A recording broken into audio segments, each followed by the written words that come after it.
Cuarto de Ensayo es una presentación de Banreservas, el banco de todos los dominicanos. Bienvenidos a Cuarto de Ensayo. Soy Dunia de Wind. Este cuarto es un espacio semanal de conversación y narración de temas que pueden ser de tu interés. Quédate aquí conmigo. Te invito a este espacio, a este rinconcito para pensar.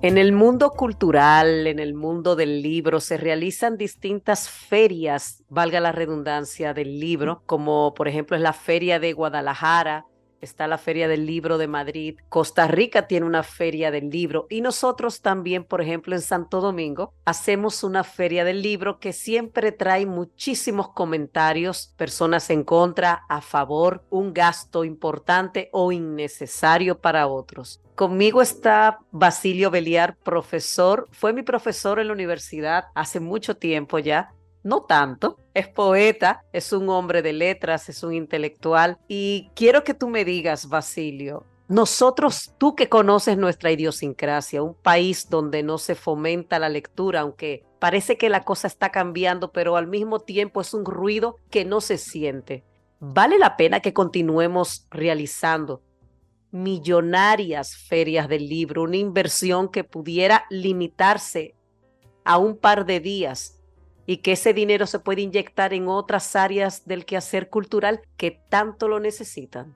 No, yo pienso que está bien. Uno o dos días sería muy poco. Las ferias del libro internacionales, como la de Guadalajara, son 5 días, otras duran una semana. Está bien que sea una semana, no, yo creo que la inversión está bien. Solo que en otros países las ferias del libro las organizan o las hacen la Cámara del Libro, aquí la hace el Estado, cosa Exacto. excepcional. En otros países la feria la hace el sector privado. Bueno, a veces hay discusiones, yo recuerdo, de que debe hacerse cada 2 años y no cada año, pero yo pienso que se pierde el impulso y la tradición y la costumbre. La Feria del Libro es el evento magno anual que hace el Ministerio de Cultura.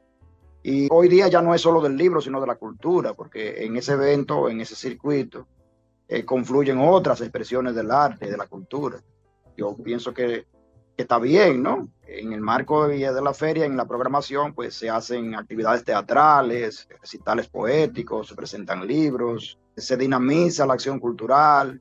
Es un evento que permite el intercambio de ideas, de libros, crear amistades literarias, acuerdos editoriales, porque vienen editoriales internacionales, libreros, vienen autores internacionales a promover sus libros. Y sirve también como un trampolín y un estímulo para los nuevos escritores, para que también hagan relaciones, publiquen libros, para que los jóvenes se pongan en contacto con el libro, quizá muchos una vez al año, porque cuando vienen de los barrios o de los campos no tienen, en esos sectores no hay bibliotecas o no hay librerías. Bueno, y la feria permite eso, ¿no? Es una especie de vitrina que permite que los niños, los padres y los estudiantes conozcan personalmente a los autores, toquen por lo menos los libros, aunque no los compren, los ven. Y el libro sigue siendo el protagonista de la acción cultural durante una semana. Yo creo que sí, que debe sostenerse la idea de que sea una vez al año y que sea durante una semana y que se sigan haciendo las ferias regionales, porque también es una manera de hacer que la cultura circule, que se rompa con el centralismo de la metrópolis, como aquí, como en otros países, y que vaya a las regiones, a las provincias, y que se siga haciendo la Feria del Libro de Nueva York, donde hay una gran comunidad de dominicanos. ¿Por qué cuesta tanto que, así como tú mencionas, que en los barrios populosos no haya, aunque sea una pequeña unidad cultural, un centro pequeño cultural como sucede en otros países que tú lo sabes? Tú has viajado por múltiples razones a distintos países, que lo podemos ver, por ejemplo, en España, donde en cada barrio hay una biblioteca, hay un Como, centro como, cultural, aunque sea como, la, pequeño, pero se hacen actividades culturales. ¿Por qué nos como, la, cuesta tanto a nosotros?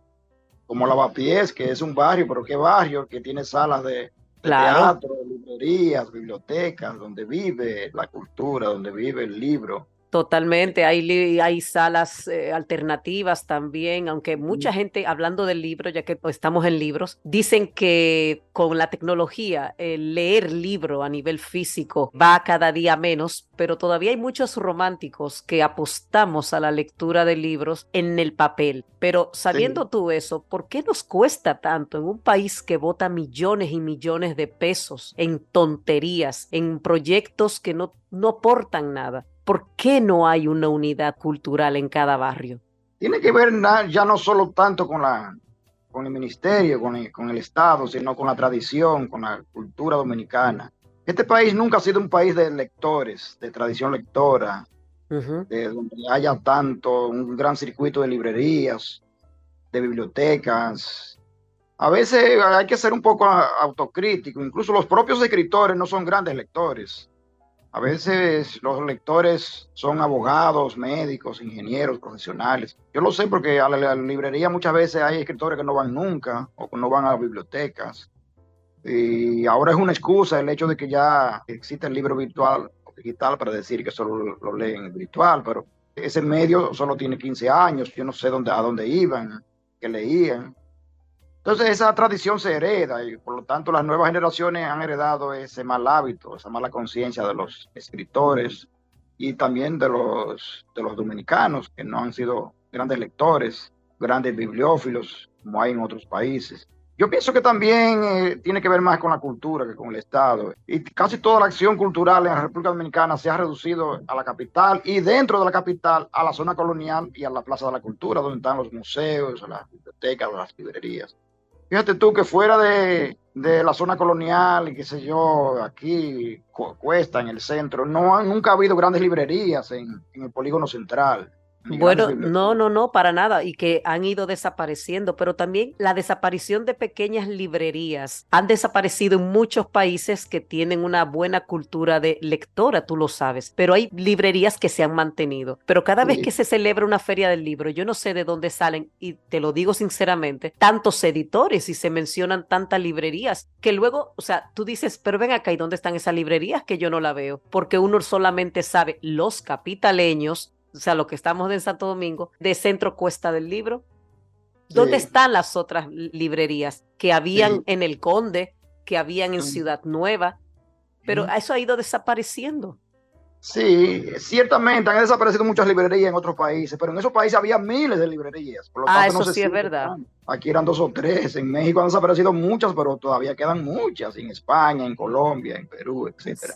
Sí. Y también hay muchas librerías de libros usados, libros de viejos. Bueno, Gente que aquí vende está, libros viejos, sí, libros sí, aquí usados. está Cuesta, pero también está Mamey. Mucha gente no lo sabe, pero Mamey es una librería Sí. interesante, ¿no? De vanguardia.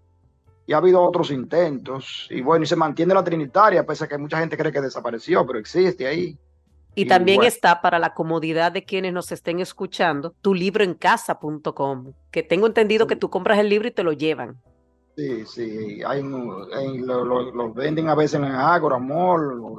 Claro, Y porque tú bueno, sabes también que salir solo a leer un libro o solamente a estar un rato en la librería, en una ciudad tan caótica como la nuestra, donde el tránsito tampoco te ayuda, a veces resulta duro bajar a Mamey solo para estar ahí un rato, ¿eh? Tú lo sabes.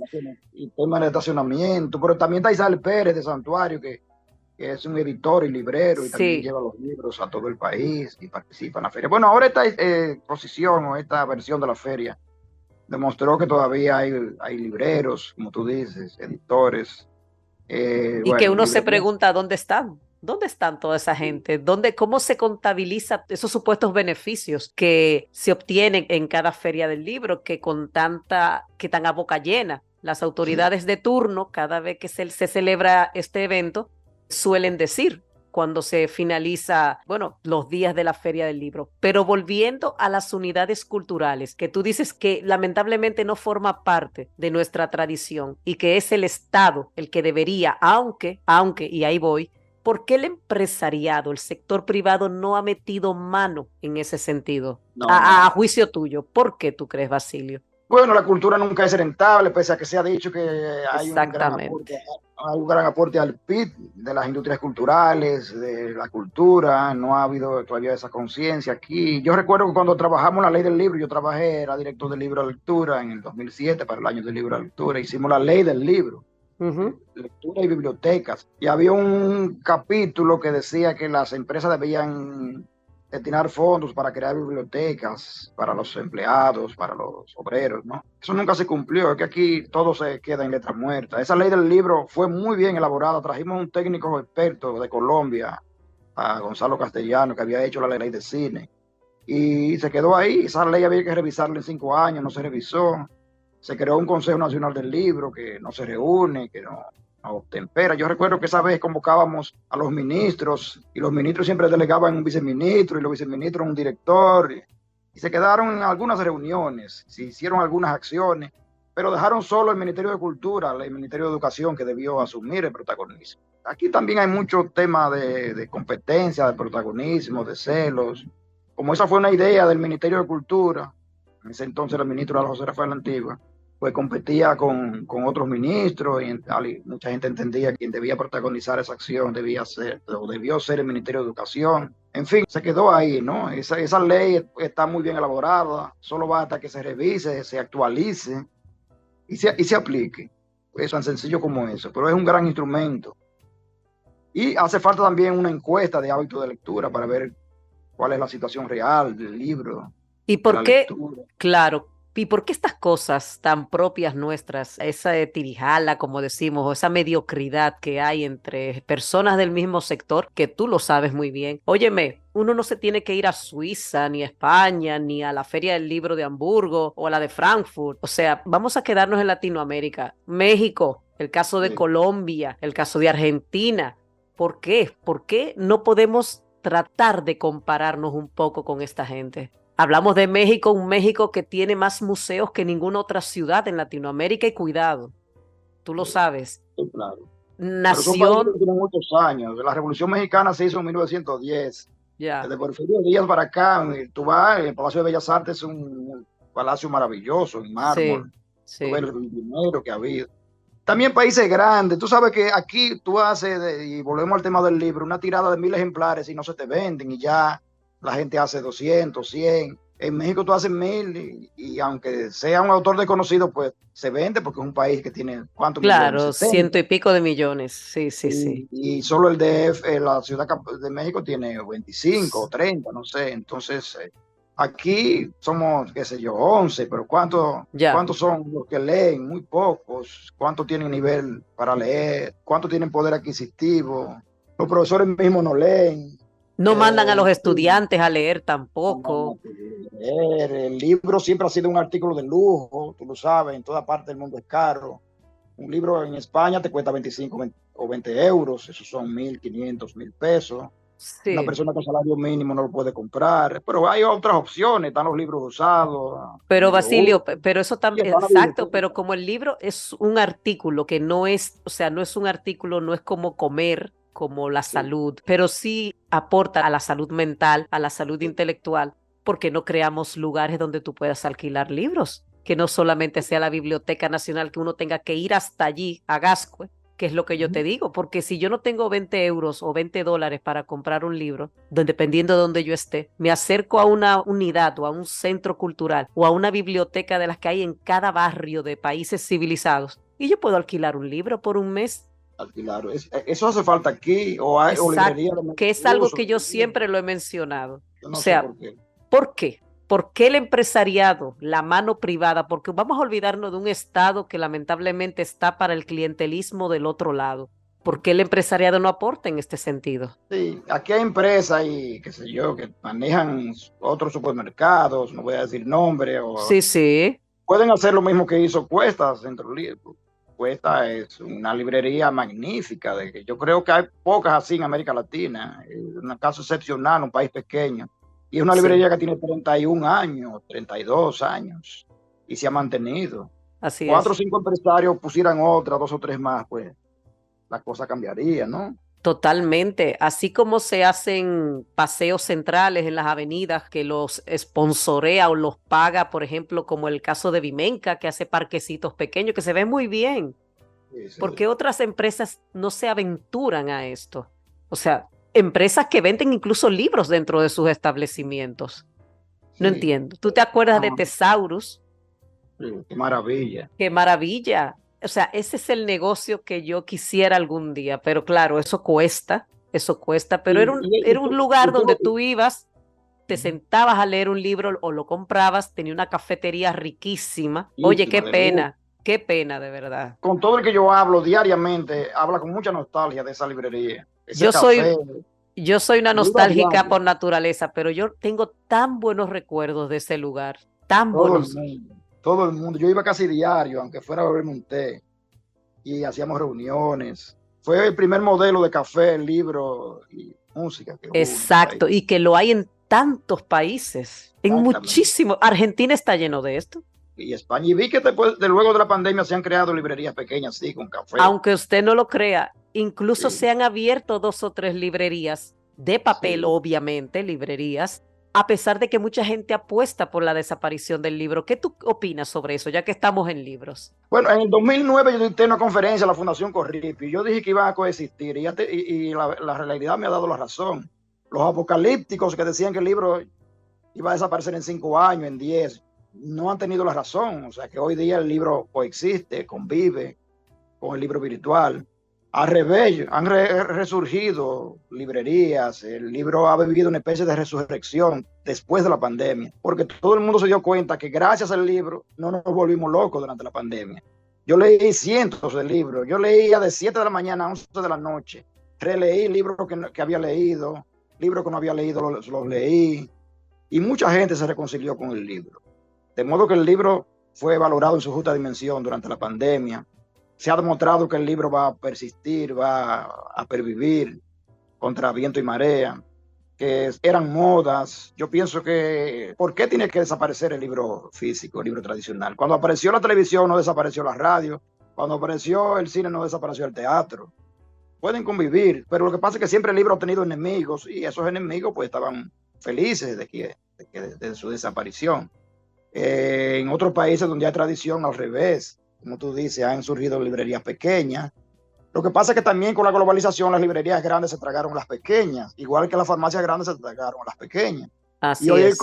el concepto de librería ya no es, ya tiene que ser en plazas comerciales y con café, con cafetería, no sé, con música, con otras ofertas, porque ya solo el libro puro, no. Yo pienso que esa propuesta o ese concepto ya no, qué sé yo, no entra en contradicción con la modernidad. Pero como tú dijiste, tú vas a países donde ha habido tradición y se mantienen las librerías y han abierto o reabierto otras. No creo que el libro vaya a desaparecer. ¿Por qué esto tiene que matar a aquello? Decía Humberto Eco. Pasa es que, bueno, para leer se requiere de un ejercicio, de una práctica, de un amor, de una herencia familiar, de alguien que te estimule el hábito desde temprano, un profesor también. Yo no sé hasta qué va a permanecer esa idea, pero hay círculos hoy día muy importantes que han emergido o han surgido de mujeres lectoras que me ha sorprendido, ¿no? Tertulia urbana, de mujeres y de otros grupos. Yo lo sé porque he dado talleres en donde se discute un libro al mes, Hay se clubes, analizan sí, sí, es textos, verdad, hay clubes de lectura. se reúnen en casa de familia y hacen una cena, no sé qué, y han traído escritores, pero Sí. de lectoras sobre todo, ¿no? O de lectores, no tanto de escritores. Y hay muchos talleres literarios de jóvenes. Yo creo que ahora la gente está escribiendo más que leyendo, pero en cierto modo también están leyendo. Solo que siempre Pero tú la sabes que lectura para siempre ha sido escribir bien hay que leer claro, claro. Sin lector no hay escritor. totalmente. Y sobre todo, sí. La moral del escritor es la lectura. Así es. Exacto, y sobre todo también que los padres entiendan que ese hábito de lectura se empieza desde pequeño, Sí, se debe imponer, claro. imponer dentro de lo que conlleva el término imposición, es lo que quiero decir. No vaya las personas a pensar que hay que obligar a golpes a nadie, no, no, no, para nada, No, sino tratar como, de incidir o de inducir Así como se inducen los partos, pues tratar de inducir al niño en la lectura desde que comienzan a conocer las letras. Basilio, vamos a una pausa y regresamos en breve.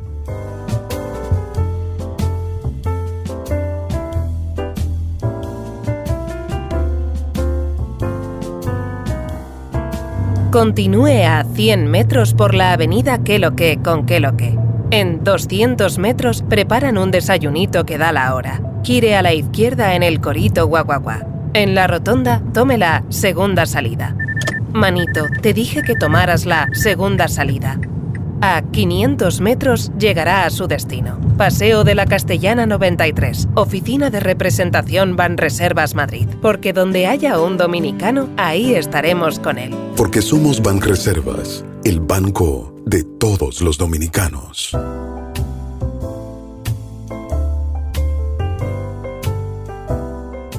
Basilio Beliar aquí en Cuarto de Ensayo. Como dije en la primera parte, es profesor universitario, poeta, alguien que conoce mucho del sector cultural. Tú escribes también en acento.com.do y recientemente, aunque siempre trato de leerte, tú eres de las personas que yo no quiero perderme sus artículos porque son artículos que tienen que ver con el mundo cultural y que me encantan. Tú escribiste la representación del intelectual contemporáneo.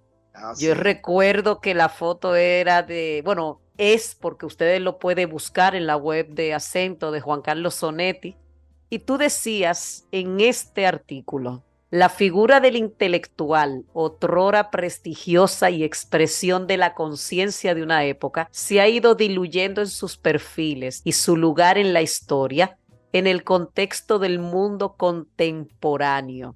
Pasamos del intelectual con formación cultural y filosófica, del sabio, el erudito o el hombre de letras, al youtuber o el influencer con nula o escasa formación o estudio. Estos términos son de hoy: youtuber, influencer. Háblame de esto porque tú has dicho una gran verdad, que para mí en lo personal, y esta soy yo, ni el youtuber ni el influencer son intelectuales. Dime. Bueno, pues un honor que me leas y que comente uno de mis artículos. Sí, publico un artículo semanal, a veces de temas literarios, filosóficos, de actualidad. Así es. Algunas reseñas, básicamente algunos artículos sobre filósofos, en fin. Y es un espacio bueno que tengo ahí, me ha disciplinado y comparto los artículos en Twitter y por WhatsApp. Y me da mucha retroalimentación, ¿no? Me dan retroalimentación los lectores.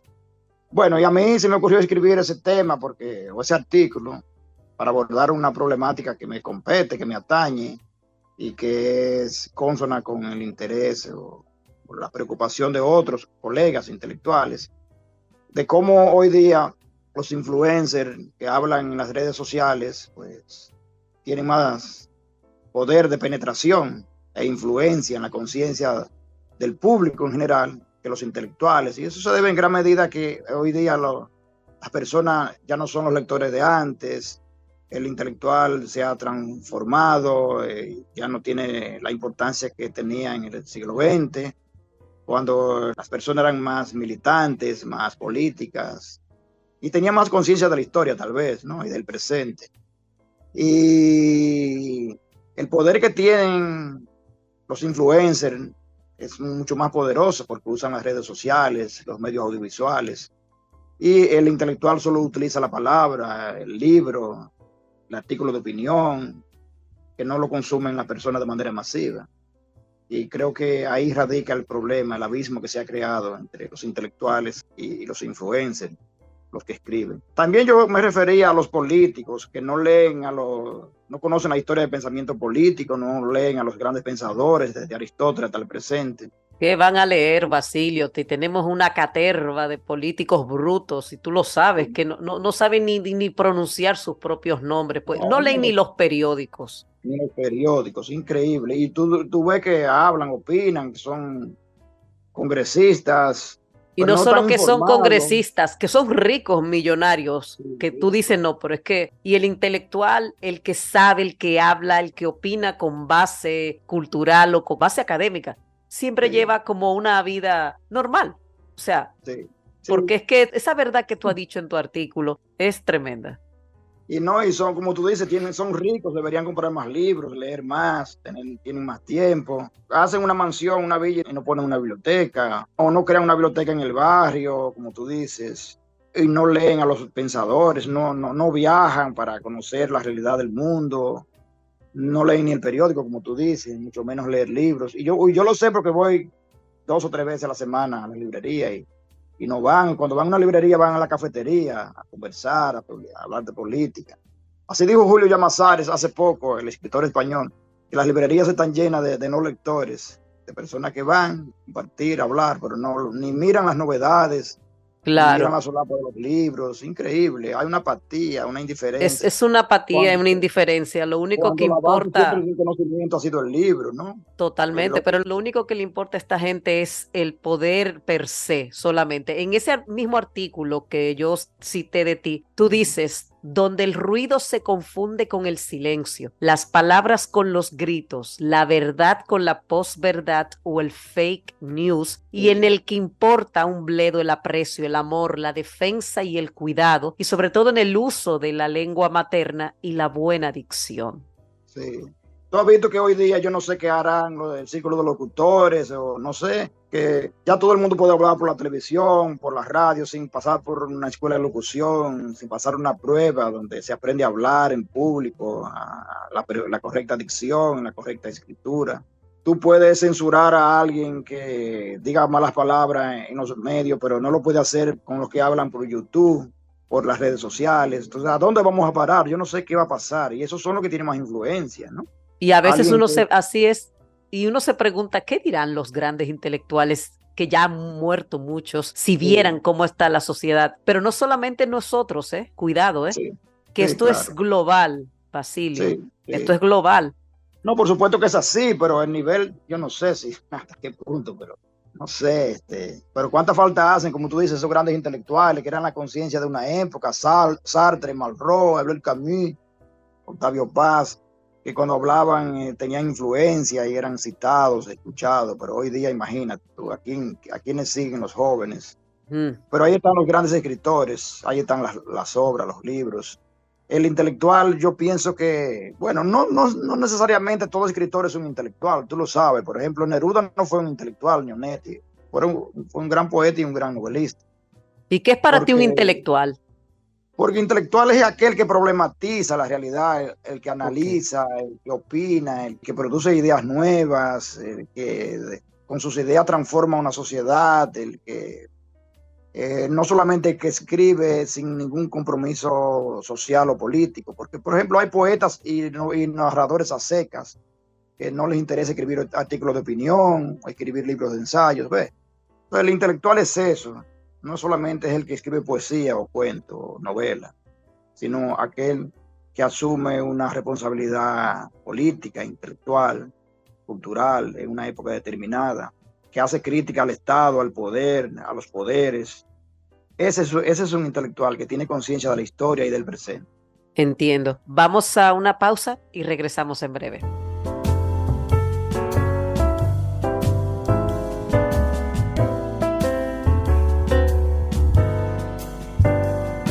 Continúe a 100 metros por la avenida Qué lo que con Qué lo que. En 200 metros preparan un desayunito que da la hora. Gire a la izquierda en el Corito Guaguaguá. En la rotonda, tome la segunda salida. Manito, te dije que tomaras la segunda salida.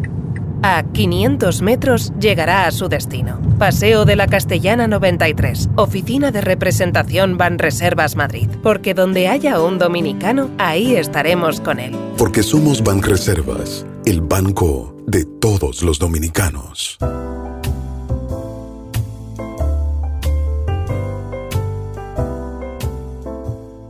Continuamos la conversación de temas culturales y en este momento quiero que hagamos hincapié en un libro que tú has escrito recientemente que lo veo como una manera de homenaje a Octavio Paz, Premio Nobel de Literatura, que estamos este año en su 33º aniversario, Premio Nobel de Literatura en el año 1990, un mexicano universal. poeta y que hay muchas personas que desconocen que Octavio Paz tuvo un programa de televisión, hacía comunicación, tú lo sabes, era un programa cultural, fue embajador también de México en distintos países y su libro, El laberinto de la soledad, lo hizo merecedor, aunque obviamente toda su obra literaria, del Premio Nobel de la Paz aquel año de 1990, y tu homenaje a él es Octavio Paz, Temporalidad y Soledad. Cuéntame, háblame de eso. Bueno, en cierto modo sí es un homenaje porque es un libro con el que pago una deuda moral e intelectual, porque en gran medida Octavio Paz contribuyó a mi formación como ensayista y como poeta. Y bueno, y yo traté de escribir un libro abordando dos conceptos que son fundamentales en su universo intelectual, que son el tiempo y la soledad. La soledad, que es una idea que, digamos, lo influyó mucho, o sobre la que reflexionó mucho toda su vida, a partir de una conferencia que dictó titulada Poesía de Soledad y Poesía de Comunión. Y luego con ese libro, que es una especie de ensayo novelado sobre la identidad mexicana, sobre la mexicanidad, y en el que él se respondía a la pregunta de qué es ser un mexicano, de qué era él como mexicano, y qué era un mexicano ante la historia y ante el presente, y ante América Latina y el mundo.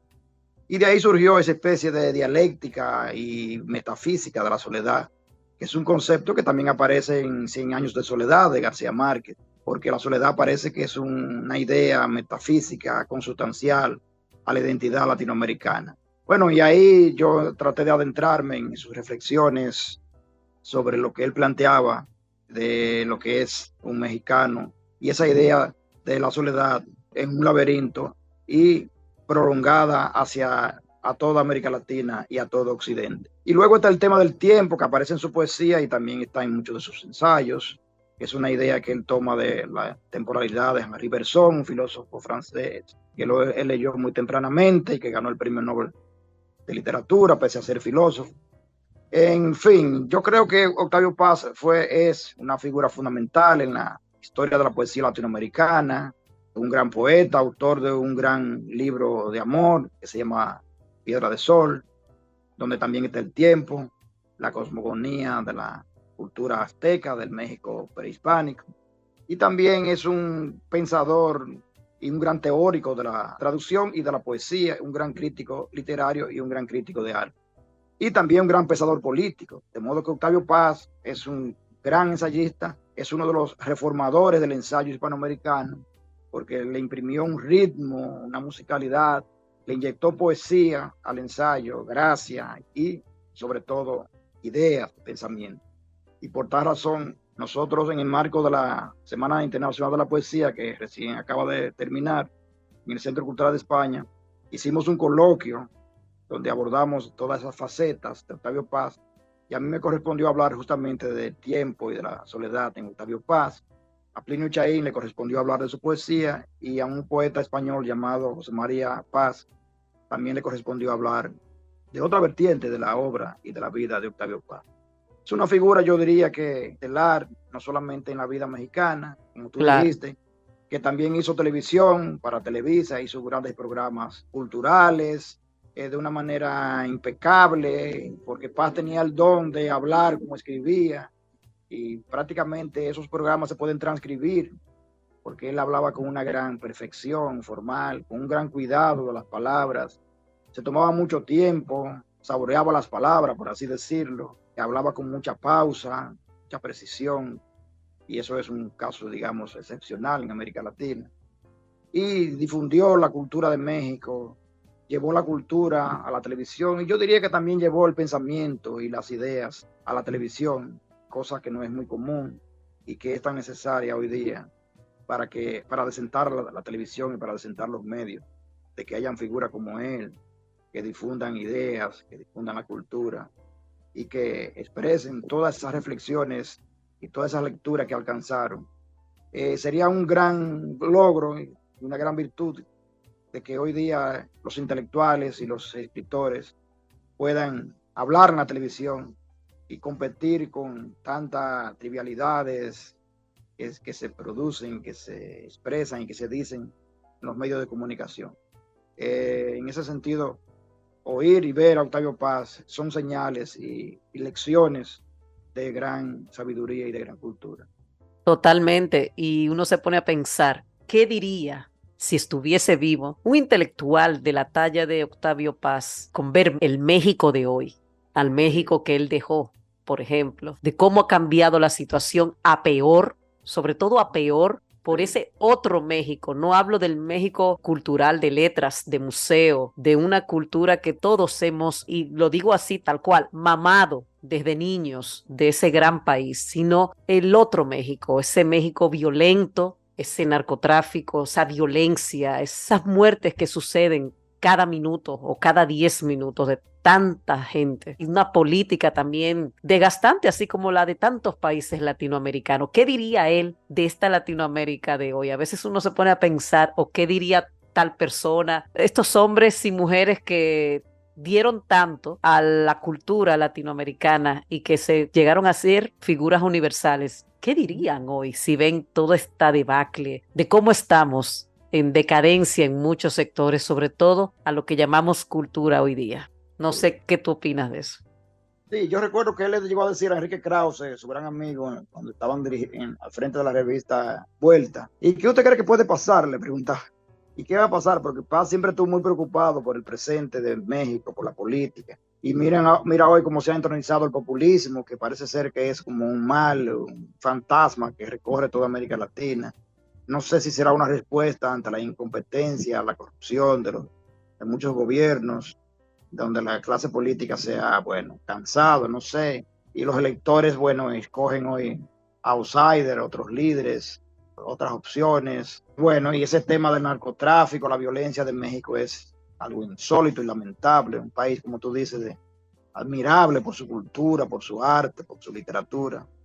Y cómo ha desangrado ese país. Y que viene arrastrándose desde la Revolución Mexicana y también desde la matanza al Tlatelolco del año 68, donde la sangre corrió de jóvenes, de estudiantes por la ciudad. Y que Paz fue también un gran crítico, un gran pensador, que habló y reflexionó sobre esa masacre en su libro Postdata y dictó conferencias sobre ese tema. Y renunció a su condición de embajador en la India, precisamente producto de esa matanza, ¿no? De esa masacre. México es un país complejo, con una gran historia. El primer país que hace una revolución en Occidente es México. Bueno, y es un país que ha dado figuras icónicas. Así es. También hace falta, bueno, no sé, grandes figuras, grandes pensadores, grandes intelectuales como Sábato en Argentina. Pero una golondrina no levanta temporal. Un intelectual tampoco es un líder político, tampoco es un guerrillero, es un presidente de la República. Muchas veces los intelectuales en el poder como presidente han sido fracasos, fiascos, porque el intelectual es una figura que, bueno, que trabaja con otros instrumentos que no son las armas, sino la palabra, la pluma, el intelecto, el pensamiento. Pero sí son conciencia intelectual, que a veces son escuchados y que hacen mucha falta y cada vez más falta hoy para que iluminen el camino y el devenir de muchos países, de muchas naciones, con tantos conflictos bélicos como hoy, con tantos conflictos de identidad, fronterizos, migratorios como hay hoy en día en toda América Latina y en el mundo. Así es. Basilio, gracias por tu tiempo, gracias por estar aquí. Gracias a ti, muchas gracias.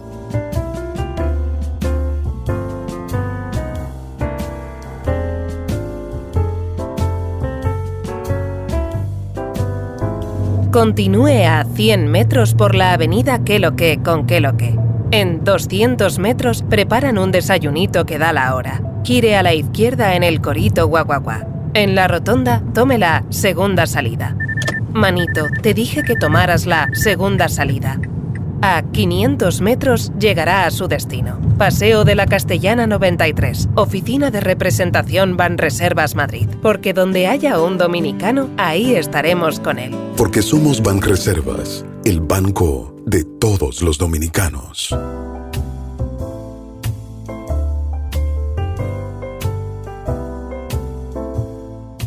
Siempre es propicio hablar de temas de ferias del libro, del libro per se, de la cultura, de lo que eran o son los pocos intelectuales que aún quedan frente a todo este cambio vertiginoso que estamos viviendo. En el año 2012, en el ensayo publicado por Mario Vargas Llosa, La civilización del espectáculo, escribió: querer divertirse es legítimo, pero convertirlo en un valor supremo tiene sus consecuencias. La banalización de la cultura, la generalización de la frivolidad y en el campo de la información que prolifere el periodismo irresponsable de la chismografía y el escándalo. Y en ese sentido, me quedo también con el mensaje del artículo de Basilio en uno de sus párrafos.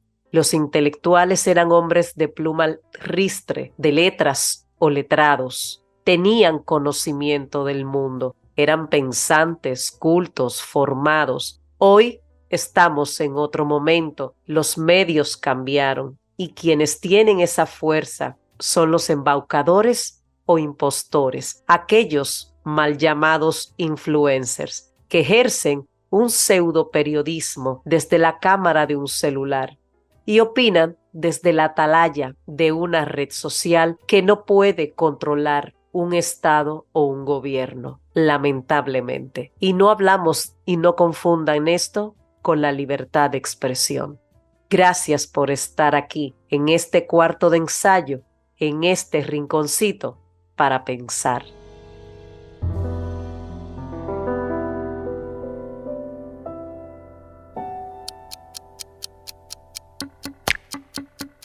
Cuarto de ensayo es una producción de AGC Communications, conducción y dirección general Dunia de Wind. No olvides suscribirte y compartir nuestro contenido cuando nos escuches por la plataforma de tu preferencia. Déjanos tus comentarios a través del correo cuartodeensayopodcast@gmail.com. Cuarto de ensayo fue una presentación de Banreservas, el banco de todos los dominicanos.